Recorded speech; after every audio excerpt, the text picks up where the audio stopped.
அஸ்ஸலாமு அலைக்கும் வரஹ்மத்துல்லாஹி வபரகாத்துஹு.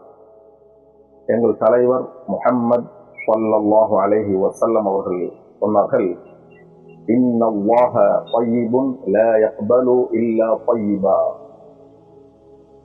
எங்கள் தலைவர் முஹம்மது ஸல்லல்லாஹு அலைஹி வஸல்லம் அவர்கள் இந்த ஹதீஸிலே நிச்சயமாக அல்லாஹ் தய்யிப் தய்யிப் என்று குறிப்பிட்டிருக்கிறார்கள்.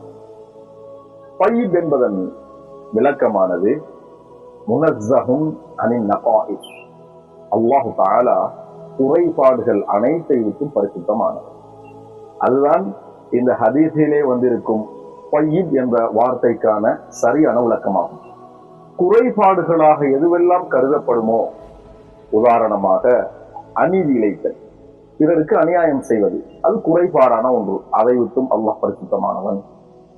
அதே போல ஒரு இடத்தில் அமைவு பெறுதல், மனிதர்கள் போல அல்லது உலகில் படைக்கப்பட்ட வேறு வஸ்துகளை போல ஒரு இடத்தில் அமைவு பெறுவதல் என்பது அல்லாஹுடைய ஹக்கிலே அது ஒரு குறைபாடு.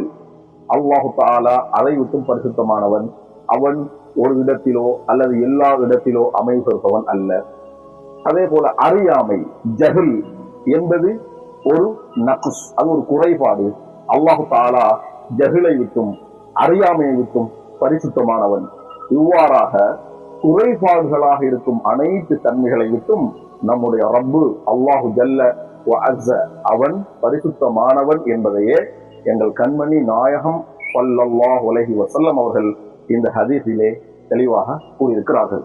அது தவிர இந்த ஹதீஸிலே வந்திருக்கக்கூடிய தய்யிபுன் என்ற வார்த்தைக்கு மனமானவன் அல்லது நல்லவன் என்ற மாதிரியான அர்த்தங்கள் கொடுப்பது பொருத்தமற்றது என்பதையும் நாம் கவனத்தில் கொண்டு முறையான சரியான அர்த்தத்தை வழங்கி அந்த ஹதீஸை முறையாக விளங்குவதற்கு அல்லாஹ் தௌஃபீக் செய்வானாக.